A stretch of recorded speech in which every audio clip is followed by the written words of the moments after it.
नमस्कार दोस्तों, गार्गी क्लासेस पर आपका स्वागत है। डेट आज की 11 जून 2022। देख लेते हैं इंडियन एक्सप्रेस की इंपॉर्टेंट न्यूज़ जो अभी हम इस वीडियो में डिस्कस करने वाले हैं। फर्स्ट आर्टिकल है एनवायरनमेंट इंडेक्स एंड इंडिया। अभी देखो, एनवायरमेंटल परफॉर्मेंस इंडेक्स ये रिलीज़ किया गया है येल एंड कोलंबिया यूनिवर्सिटी दोनों ने मिलके, और इंडिया को रैंक मिली है बॉटम। 180 कंट्रीज़ में 180 नंबर की ही रैंक मिली है। ठीक है, तो इस चीज़ को देखते हुए एनवायरनमेंट मिनिस्ट्री ने कहा कि जो भी असेसमेंट करने का तरीका था, उस असेसमेंट में जिन चीज़ों को वेटेज दिया गया वो डेवलपिंग कंट्री लाइक इंडिया, उनके लिए बोला बहुत ज़्यादा नेगेटिव एक तरीके से परफॉर्मेंस दे गया। रैंकिंग देख लो। सबसे पहले तो सबसे अच्छी रैंकिंग रही है डेनमार्क की, सेकंड है यूके, फिर है फिनलैंड। बॉटम कंट्रीज़ की बात करो तो बॉटम पे इंडिया है 180 नंबर पे। ठीक है, फिर म्यांमार, वियतनाम है। इसके अलावा बाकी देखा जाए तो मेन जो इंडिकेटर्स हैं उनको अलग अलग पिलर्स में डिवाइड कर रखा है। एक तो है इको सिस्टम वाइटलिटी, उसमें इंडिया की रैंक रही है 178वीं, स्कोर रहा 19.3, जो कि 10 साल में अगर चेंजेस देखें तो नेगेटिव टेरिटरी में ही चल रहा है। इसका मतलब हम इकोसिस्टम वाइटलिटी में जैसे बायोडाइवर्सिटी है, स्पीसीज प्रोटेक्शन है, ट्री कवर लॉस है, वेटलैंड है, पेस्टिसाइड मैनेजमेंट है, इन सबको कंबाइन करके इकोसिस्टम वाइटलिटी, जिसमें हमारी परफॉर्मेंस ये रही है। हेल्थ की बात करो तो हेल्थ में भी हम 178th रैंक पे रहे हैं, चाहे एयर क्वालिटी हो, पार्टिकुलेट मैटर 2.5 हो, हाउस होल्ड सॉलिड फ्यूल हो, सैनिटेशन, ड्रिंकिंग वाटर। अब हाउस होल्ड सॉलिड फ्यूल में आप देखो कि किस तरीके से उज्ज्वला स्कीम लॉन्च करने के बावजूद इतना ठीक नहीं है, 129वीं रैंक है। सैनिटेशन, ड्रिंकिंग वाटर आप देख लो, सुबह ही हमने एक आर्टिकल डिस्कस किया था जल जीवन मिशन और स्वच्छ भारत मिशन, उसमें भी 139th रैंक है अभी भी। ठीक है, लेड एक्सपोजर, ठीक है, वेस्ट मैनेजमेंट, इन सारी चीज़ों को मिला करके हेल्थ अम्ब्रेला के अंडर है 178th रैंक। थर्ड है pillar, that is climate change, जिसमें कार्बन डाइऑक्साइड ग्रोथ रेट क्या रही, ब्लैक कार्बन ग्रोथ रेट क्या रही, प्रोजेक्टेड ग्रीन हाउस एमिशन की बात करो उसकी रेट क्या रही, 2050 तक का जो टारगेट लेकर के चले तो उस हिसाब से, और green house gas per capita के हिसाब से देखो तो ओवरऑल यहाँ पर इंडिया की रैंक रही है 165th। तो ऐसे में आप देखो परफॉर्मेंस बिल्कुल भी एनकरेजिंग नहीं है। अब बात करते हैं है क्या ये एनवायरमेंटल परफॉर्मेंस इंडेक्स। ये इंटरनेशनल रैंकिंग सिस्टम है जो हर 2 साल में एक बार आती है, बाई एनुअल इंडेक्स है। ठीक है, और फर्स्ट 2002 में आई थी, और उस टाइम पर इस एनवायरमेंटल परफॉर्मेंस इंडेक्स का नाम हुआ करता था एनवायरमेंटल सस्टेनेबिलिटी इंडेक्स। लॉन्च किया गया था वर्ल्ड इकोनॉमिक फोरम, और साथ में कोलैबोरेशन में थी Yale centre for environmental law and policy and Columbia University, centre for international earth information network. अब की बार जो है वो वर्ल्ड इकोनॉमिक फोरम का कंट्रीब्यूशन ना रहते हुए किसका हो रहा है, येल यूनिवर्सिटी और कोलंबिया यूनिवर्सिटी का हो गया। तो इस तरीके से आप देख सकते हो। अगर हम एनवायरमेंटल परफॉर्मेंस इंडेक्स की बात करें तो टोटल 40 परफॉर्मेंस इंडिकेटर्स हैं जिनकी हमने अभी लिस्ट देखी, उनमें 180 कंट्रीज़ को रैंकिंग दी गई है। इंडिया की रैंकिंग आपको याद रहेगी, कोई डाउट ही नहीं है इसमें, तो 180 रैंक रही है। ठीक है, 40 इंडिकेटर्स को ब्रॉड 3 कैटेगरीज में डिवाइड कर रखा है, वो हमने देख लिया, climate change performance, environmental health and ecosystem Vitality. 2022 के एनवायरमेंटल परफॉर्मेंस इंडेक्स की बात करें तो कुछ न्यू पैरामीटर्स हैं उनको भी ऐड किया गया है। जैसे कि आप देखो कि नेट ज़ीरो एमिशन 2050 तक अचीव करने की बात की जा रही है, तो वो उसके लिए आप कितना अच्छा काम कर रहे हो, एक तो ये पिलर ऐड किया गया है नया। और इसके अलावा न्यू एयर क्वालिटी इंडिकेटर्स और इस तरीके से सस्टेनेबल पेस्टिसाइड यूज़, ये 3 पिलर्स ऐसे हैं, जो 3 इंडिकेटर्स ऐसे हैं जो पहली बार यूज़ हुए हैं। ठीक है, इसके पहले जो यूज़ होते थे वो थे ही। आ जाओ इंडिया की परफॉर्मेंस की बात करते हैं। देखो, इंडिया की परफॉर्मेंस 2020 में जब ये एनवायरमेंटल परफॉर्मेंस इंडेक्स आया था तब 168th रैंक थी, स्कोर था 27.8, जो कि अब की बार रिड्यूस होकर के स्कोर रह गया 18.9, और हम पहुंच गए हैं 180 में, बिल्कुल बॉटम पे। इसके अलावा पाकिस्तान, बांग्लादेश, वियतनाम, म्यांमार, ये दूसरे कंट्रीज़ है जो कि इंडिया के साथ साथ में बहुत बुरा परफॉर्म करते रहे, पर इंडिया की परफॉर्मेंस पुअरेस्ट रही। डेनमार्क ने टॉप किया है, स्कोर किया 77.9। इंडिया की रैंक की बात करें तो इंडिया की रैंक किस में क्या रही वो हमने ऑलरेडी लिस्ट देख ली है, उन्हीं चीज़ों के बारे में यहाँ पे बताया हुआ है। इंडिया की बात करें तो रूल ऑफ लॉ में भी रैंकिंग अच्छी नहीं रही है। कि करप्शन की बात करें तो करप्शन को कंट्रोल करना, गवर्नमेंट कितना इफेक्टिवली स्कीम्स को बनाती है, इम्प्लीमेंट करती है, तो बोला इनमें भी आप देख लो, इनमें भी इंडिया की परफॉर्मेंस अच्छी नहीं आई है। तो ऐसे में इंडिया की परफॉर्मेंस बिगड़ती चली गई और रिजल्ट ये है आपके सामने। अब बात आती है कि इंडिया ने क्या इन असेसमेंट्स को एज इट इज़ एक्सेप्ट किया है या कुछ ऑब्जेक्शन है। डेफिनेटली ऑब्जेक्शंस हैं, वो देखते हैं। एनवायरमेंट मिनिस्ट्री के द्वारा ये कहा गया है, ministry of environment forest and climate change, ये कुछ इंडिकेटर्स तो ऐसे हैं जहाँ पर एक्स्ट्रापोलेशन लगाया गया है। इसका मतलब ये हो गया कि एक्चुअल में सर्वे ना करके केवल आइडियाज़ लगाए गए हैं, मैथमेटिकल मॉडलिंग की गई है कि पहले इतना हुआ होगा 2 साल पहले, तो 2 साल में अब ये हाल हो गया होगा। तो बोले अनसाइंटिफिक मेथड से काम किया गया है। एक तो ये ऑब्जेक्शन दिया जा रहा है। इसके अलावा ये बताया जा रहा है मिनिस्ट्री के द्वारा कि एप्पल को कंपेयर करना था, एप्पल ऑरेंजेस को कंपेयर करने से बात नहीं चलेगी। मतलब ये कि डेवलप्ड कंट्रीज़ का जो स्टेटस है उससे आप डेवलपिंग कंट्रीज़ को चेक कर रहे हो, तो वहाँ पर तो डेवलपिंग कंट्रीज़ की परफॉर्मेंस बुरी आएगी ही। फिर बात आ जाती है कि इंडिया ने ब्लैक कार्बन ग्रोथ को कंट्रोल करने में बहुत अच्छा परफॉर्म किया है, पर वही चीज़ है कि इंडिया की परफॉर्मेंस अच्छी होने के बावजूद भी क्यों रैंक इतनी बुरी गई।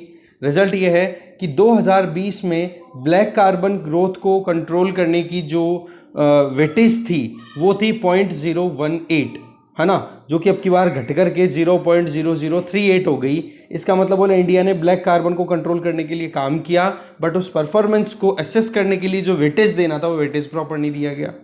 सिमिलरली डेवलप्ड कंट्रीज़ ने अपना नेट ज़ीरो टारगेट ले रखा है 2050 का, और इंडिया ने अपना टारगेट लिया हुआ है 2070 का। तो आप 2050 के टारगेट को 2070 के टारगेट वाले कंट्री से कैसे कंपेयर कर सकते हो। बोले ये भी एक प्रॉब्लम आ रही है। इसके अलावा अगर देखें फिर आगे अगर बात बताई जाए तो वो ये है कि गवर्नमेंट ने कहा कि ग्रीन हाउस गैस के एमिशन की प्रोजेक्शन से रिलेटेड बात हो रही है कि 10 सालों में क्या रहा क्या नहीं रहा।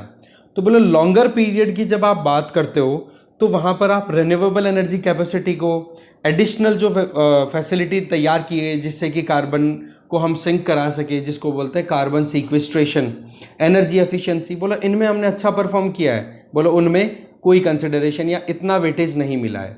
इवन ग्रीन हाउस गैसेस के एमिशन को कंट्रोल करने के लिए फॉरेस्ट डेवलपमेंट की बात करो, वेटलैंड्स के डेवलपमेंट की बात कर लो, बोले इनको अकाउंट में ही नहीं लिया गया। तो ऐसे में हमारी परफॉर्मेंस बिगड़ गई।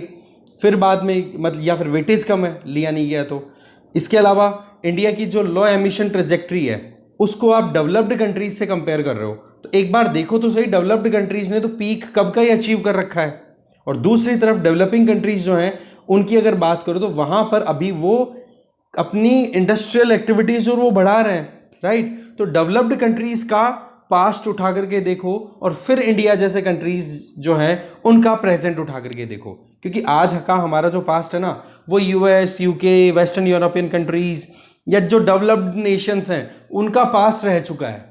तो आज के 70 साल पहले, 80 साल पहले उनका क्या हाल था, एक बार उन 70 साल 80 साल छोड़ो, 50 साल पहले क्या स्टेटस था, उससे कंपेयर करो आज इंडिया के लेवल को, तो पता पड़ेगा कि इंडिया बहुत बढ़िया परफॉर्म कर रहा है। फिर बात आती है पर कैपिटा एमिशन की। बात करें ग्रीन हाउस गैसेस की तो चाइना और इंडिया जैसे कंट्रीज को यहाँ पे नुकसान होता है, कारण कि per capita green house gases को वेटेज जितना मिलना था बोलो उतना वेटेज नहीं दिया गया। ऐसे में इंडिया की पॉपुलेशन कितनी ज़्यादा है, तो इस केस में आप देखो कि एक कंट्री एज अ होल, एक छोटा सा कंट्री है डेनमार्क है, डेनमार्क की क्या साइज है भाई, साइज को एक बार देखो तो सही। फिर उससे आप कंपैरिजन करो एक बड़े ऐसे कंट्री को जहाँ पर डेनमार्क जैसे लाखों कंट्रीज आके सेट हो सकता है आराम से। अब आप कंपेयर करो, किससे कंपेयर कर रहे हो, तो वो चीज़ें जो होती हैं ना वो प्रॉब्लम कर रही हैं। इसके आगे स्कॉलर्स जो हैं, एक्सपर्ट्स हैं, उन्होंने भी यही कहा है, ठीक है, कि आईपीसीसी की रिपोर्ट के हिसाब से अगर देखें तो देखो प्रॉब्लमेटिक तो है, इंडिया की रैंक 180 आई है, इसमें कोई डाउट नहीं है कि प्रॉब्लम तो है, इंडिया अच्छा परफॉर्म कर रहा है कि नहीं कर रहा, बाकी रैंक अच्छी नहीं है, तो इसमें हमें गुंजाइश दिख रही है कि हमें बहुत अच्छा करने की ज़रूरत है। पर जो एनालिसिस किया जा रहा है उस एनालिसिस में वाकई में प्रॉब्लम्स हैं, उन प्रॉब्लम्स को क्लियर करने की ज़रूरत है। बट एक्सपर्ट्स ने एक चीज़ ये भी बोली है कि भाई ये जो इंडिकेटर है या इंडेक्स जो रिलीज़ किया गया है ये उनकी डिस्क्रिशन है, जिन्होंने इंडेक्स रिलीज़ किया है, कि वो किस बेसिस पे क्या क्या स्टैंडर्ड्स फिक्स करते हैं और क्या रैंकिंग देना चाह रहे हैं, ठीक है, स्टैंडर्ड फिक्स करने के बाद में अगर किसी कंट्री स्पेसिफिक मैनिपुलेशन करे तो प्रॉब्लम है। बाकी देखा जाए तो अभी करेक्शन हमें बहुत कुछ करने की ज़रूरत है, और ऑब्जेक्शन और जो इन्होंने भी जो कमियां हाईलाइट की है ना इस इंडेक्स की, वो वही हाईलाइट की हैं जो मिनिस्ट्री ने हाईलाइट की है। पर कंसर्न वाली बात यह है कि हमें ठीक करना ज़रूरी है, क्योंकि 2020 की रैंक भी हमारी कोई इतनी एनकरेजिंग नहीं थी, 168th रैंक थी। हम टॉप 150 कंट्रीज़ में भी अभी तक नहीं आ पाए हैं जब से ये इंडेक्स 2002 से शुरू हुआ है। तो ऐसे में हमारी परफॉर्मेंस अच्छी नहीं है, चाहे आप कितना ही अपने आप को डिफेंड करो। पॉइंट क्या आ रहा है, सस्टेनेबल डेवलपमेंट गोल्स पर ध्यान देने की ज़रूरत है हमें, एसडीजीज को रिवाइज कर लेना। ठीक है, आगे चलते हैं। नेक्स्ट आर्टिकल है, इंडिया का फर्स्ट कोविड वैक्सीन लॉन्च कर दिया गया है एनिमल्स के लिए।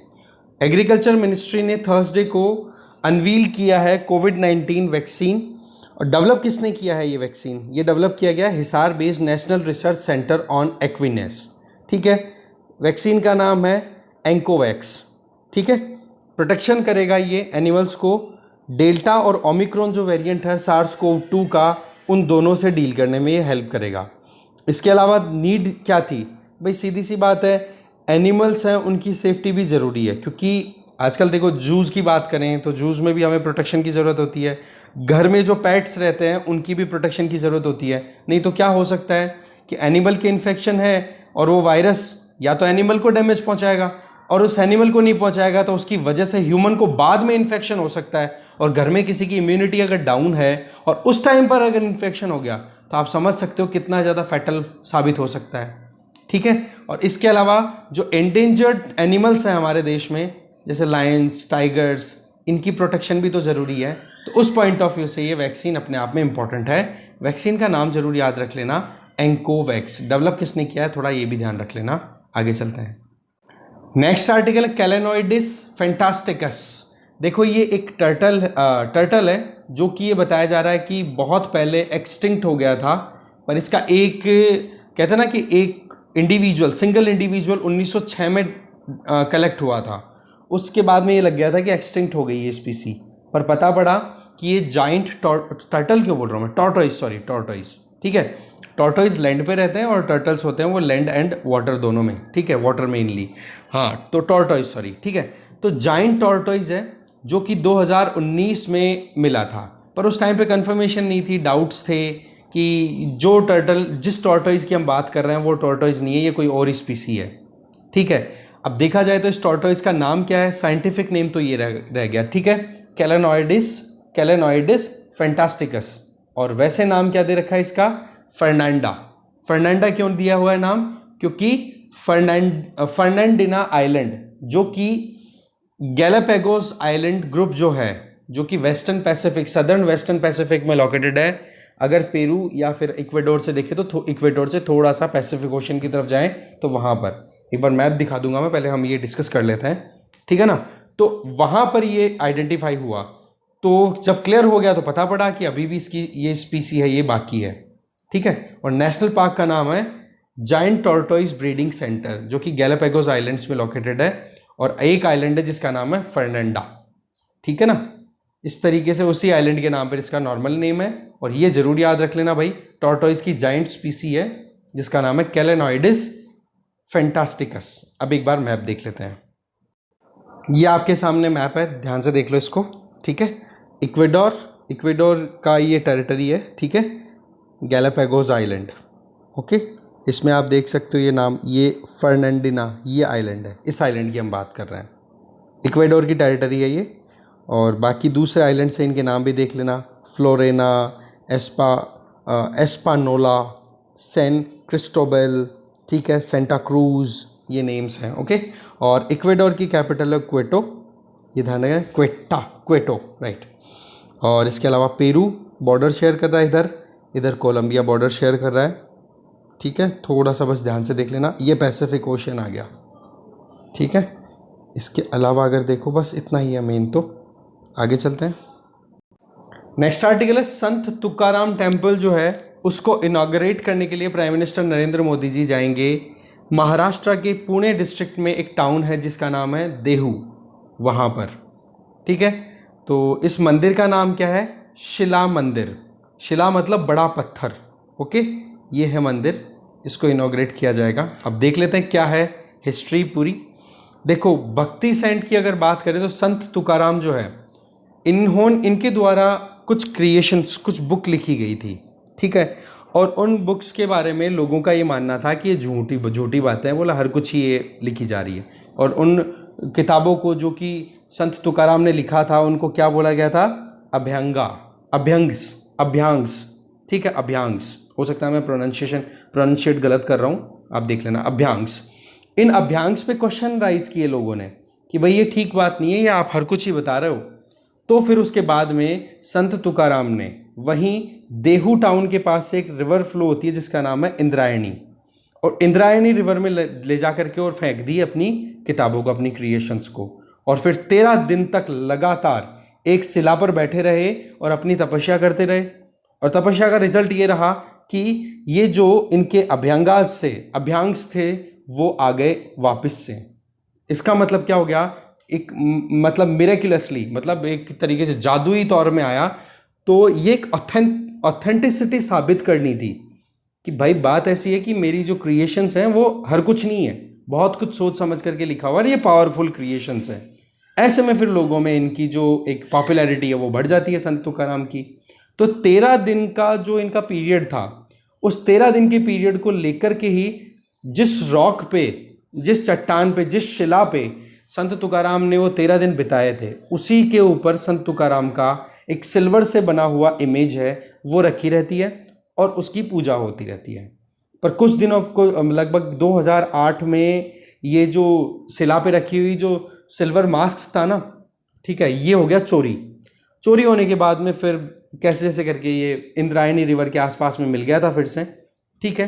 फिर उसके बाद में ये डिसाइड हुआ कि क्यों ना संत तुकाराम महाराज की एक पूरी इमेज बना दी जाए, और वो ही इस शिला के साथ में जिस पोजीशन में वो थे, बोलो उसी पोजीशन में उनकी पूरा इनकारनेशन, मतलब एक तरीके से डिपिक्शन कर दी, स्कल्पचर बना करके इस तरीके से बोले एक मंदिर बना देंगे, और मंदिर जो है फिर उस पर लोग पूजा करते रहेंगे। ऐसे में ये थी हिस्ट्री इस टेम्पल के पीछे की। अब बात कर लो तुकाराम जी के द्वारा चलाया गया जो सेक्ट था, वरकारी जो सेक्ट था, वो इनके द्वारा स्टार्ट किया गया था, ठीक है। संत तुकाराम ने काम किया, मेन इनका रोल था वरकारी सेक्ट को स्टार्ट करने में। महाराष्ट्र में इन्होंने अपने मैसेजेस डिलीवर किए थे, महाराष्ट्र की में फेमस है ये, मेनली कास्टलेस सोसाइटी को प्रमोट करने की बात की थी। रिचुअल्स जो थे बोले इनको बंद करो, ठीक है, और यही इनके सोशल मूवमेंट का पार्ट बनते चले गए। संत तुकाराम जो थे उन्होंने स्टार्ट किया था वारी पिलग्रिमेज को, मतलब इनको क्रेडिट दिया जाता है इस चीज़ के लिए, मतलब जैसे होती है ना तीर्थ यात्रा, वारी तीर्थ यात्रा इन्हीं के नाम पर या इन्हीं के बेसिस पे चलती है, इन्होंने शुरू की थी। वारी की बात करें तो वहाँ पर क्या होता है, लाखों जो डेवोटीज होते हैं, भक्तजन जो होते हैं वो आते हैं, ठीक है। और इसमें आप देखो 2 जगह हैं, एक तो देहू, एक अलांडी, ठीक है, दोनों के दोनों महाराष्ट्र में लोकेटेड है। एक तो संत तुकाराम को डेडिकेटेड है और एक संत ध्यानेश्वर को अलांडी डेडिकेटेड है, और देहू डॉकेटेड है किसको? संत तुकाराम को। यहाँ पर आप देखो लोग आते हैं प्रेयर्स, अपनी पूजा, ट्रिब्यूट ये पे करने के लिए, ठीक है जी। और ये यात्रा कहाँ से शुरू होती है? पंधारपुर से। तो जो लोग भी इस यात्रा में आते हैं ना, एकादशी, आज की निर्जला एकादशी थी ना, इसी दिन ये होता है मेनली, और आज ही के दिन ये इनॉग्रेशन होना था, उसी के लिए इनॉग्रेशन पॉइंट ऑफ व्यू से इंपॉर्टेंट न्यूज़ बन के और ये आ गया हमारे पास में आर्टिकल। तो पंधारपुर से इस दिन को जो है पिलग्रिम्स है वो पहुंचते हैं, और फिर उसके बाद में महापूजा परफॉर्म की जाती है लीडर्स के द्वारा, ठीक है। और देखा जाए तो पिछले 2 सालों से यहाँ पे ऐसा कुछ हो नहीं रहा था, वही कोविड वाला कारण, अब रिज्यूम हुआ है ये pilgrimage.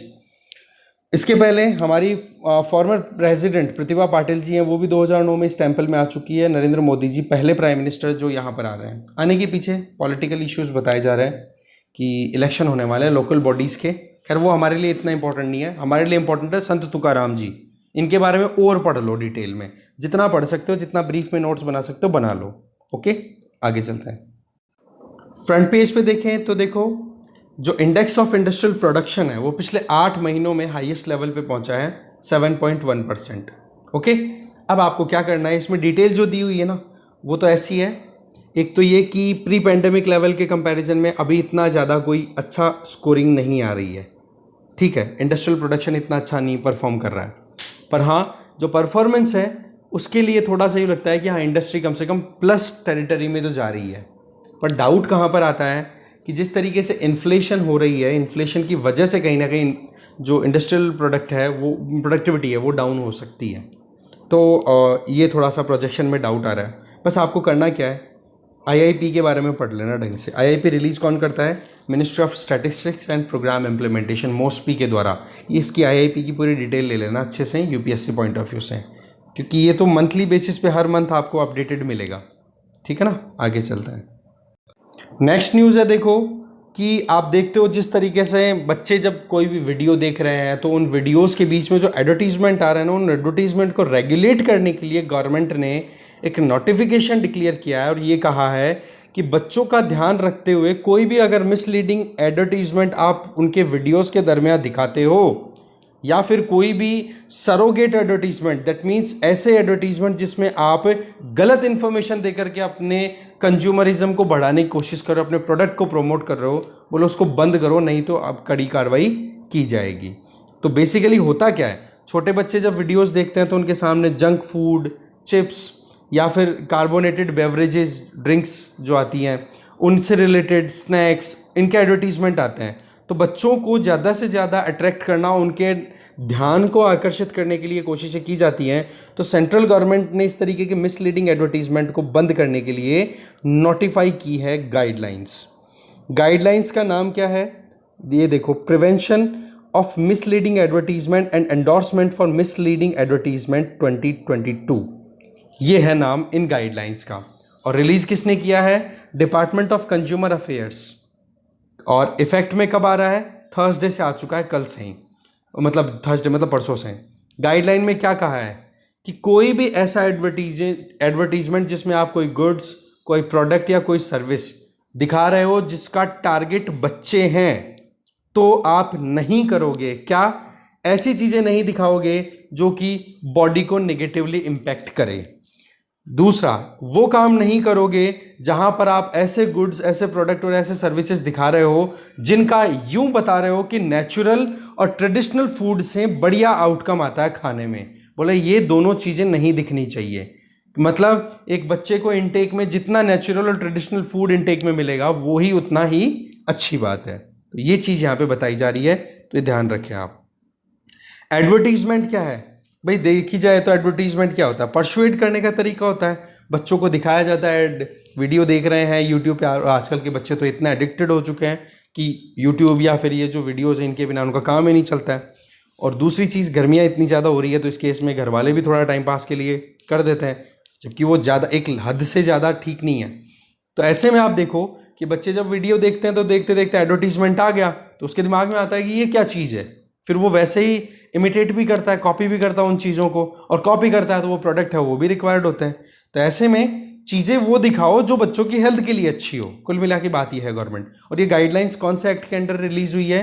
Consumer protection act of 2019। इसके अलावा ये भी कह दिया कि जो भी प्रोफेशनल्स, चाहे वो अब्रॉड रहते हो चाहे इंडिया में रहते हो, अगर वो भी एंडोर्स करेंगे तो उनको भी इन चीज़ों के बारे में सोचना होगा, इन गाइडलाइंस को ध्यान रखना होगा। जैसे मैगी का एडवर्टीजमेंट आ रहा है तो अमिताभ बच्चन जी आकर के ऐड कर रहे हैं, तो वहाँ पर ये ना बताए कि भाई जो प्रोडक्ट है उस प्रोडक्ट की क्या लिमिटेशंस हैं, वो उनको समझनी होगी। ये नहीं कि केवल पैसे का, एडवर्टीजमेंट का पैसा मिल रहा है तो ऐड बना दिया और उस ऐड को वो कहीं पे भी दिखा रही है जो प्रोडक्शन कंपनी है वो, तो वो चीज़ थोड़ी सी कंट्रोल करने की ज़रूरत है, ठीक है। मिसलीडिंग एडवर्टीजमेंट बिल्कुल भी अलाउड नहीं होंगे, ये चीज़ बताई जा रही है। ओके, आगे चलते हैं। नेक्स्ट हम आ गए इकोनॉमी पेज पे। इकोनॉमी पेज पे ज़्यादा कुछ खास नहीं है, बस यही एक तो रुपी है वो डिक्लाइन कर रहा है फिर से, और जैसे इंटरेस्ट रेट राइज़ की है तो उससे सेंसेक्स और निफ्टी, ठीक है, स्टॉक एक्सचेंज है वो भी डाउन चला गया है। उसके पीछे वजह क्या है भाई? सीधी सी बात है, इंटरेस्ट रेट राइज होगी तो अब लोग इन्वेस्ट जल्दी से करें, किस में करें, क्या करें। और दूसरी चीज़ कल हमने देख लिया था कि जो 10 ईयर्स की जो गवर्नमेंट सिक्योरिटीज़ है, बॉन्ड्स हैं, उनका इंटरेस्ट रेट राइज होने के चक्कर में, उन पे यील्डिंग राइज होने के चक्कर में लोग इक्विटी मार्केट से पैसा निकाल करके डेट इंस्ट्रूमेंट्स में पैसा इन्वेस्ट कर रहे हैं, तो ऐसे में सेंसेक्स और निफ्टी तो डाउन जाएंगे ही। ठीक है, तो ये चीज़ यहाँ पे बताई जा रही है। अब देखो बात ऐसी है सर्ट इन की। देखो जो हमारे यहाँ पर साइबर सिक्योरिटी एजेंसी है जिसका नाम है Indian computer emergency response team, जिसको सर्ट इन बोला जाता है, तो इन्होंने अभी रिसेंटली अभी आपको पता है कि गाइडलाइंस इशू की थी, जिनमें ये था कि कोई साइबर इंसिडेंट या साइबर अटैक का इंसिडेंट अगर आता है तो 6 घंटे के अंदर अंदर आप रिपोर्ट करोगे। तो मीटिंग बुलवाई गई थी बेसिकली। उस मीटिंग में अलग अलग एक्सपर्ट्स रिप्रेजेंटेटिव्स थे, उन्होंने अपने अपने कंसर्न्स दिए, जिनका एक तो ये कहना था कि 6 घंटे की जो टाइमलाइन आपने फिक्स की है ना, कि कोई भी इंसिडेंट अगर किसी भी प्लेटफॉर्म पे डिटेक्ट होता है कि हाँ यहाँ पर साइबर क्राइम हुआ है या साइबर अटैक किया गया है, हैकिंग का एफर्ट किया गया है, तो आप 6 घंटे में आप रिपोर्ट कर दोगे। तो बोले 6 घंटे की रिपोर्ट, एक तो टाइम बहुत कम होता है और एक स्ट्रिंजेंट गाइडलाइंस है, बोले इनको थोड़ा सा रिलैक्स करो। दूसरा एक ये बोला जा रहा है सर्टेन जो है वो आने वाले टाइम पे अभी तो क्लैरिफिकेशन और आएगी इन गाइडलाइंस को लेकर के कि क्या है आगे का प्रोग्राम। इसके लिए एक पोर्टल भी लॉन्च किया जा रहा है, एक वेबसाइट। वहाँ पर क्या होगी, सारी मतलब चीज़ों के बारे में इंफॉर्मेशन होगी कि जब भी आप किसी भी साइबर थ्रेट से रिलेटेड अगर कंप्लेन या इंफॉर्मेशन रजिस्टर कर रहे हो सर्टेन को इन्फॉर्म करने के लिए, तो उस केस में आपको क्या क्या चीज़ों की रिक्वायरमेंट होगी वो पूरी डिटेल वहाँ पर मिल जाएगी। ठीक है, कि कौन कौन सी इन्फॉर्मेशन आपको शेयर करनी है, क्या टाइम था, क्या आईपी एड्रेस आपने डिटेक्ट किया, वो सारी चीज़ें। इसके अलावा आपको पता है वर्चुअल प्राइवेट नेटवर्क्स को भी ये बोला था कि आपको 5 साल तक डेटा स्टोर करके रखना पड़ेगा।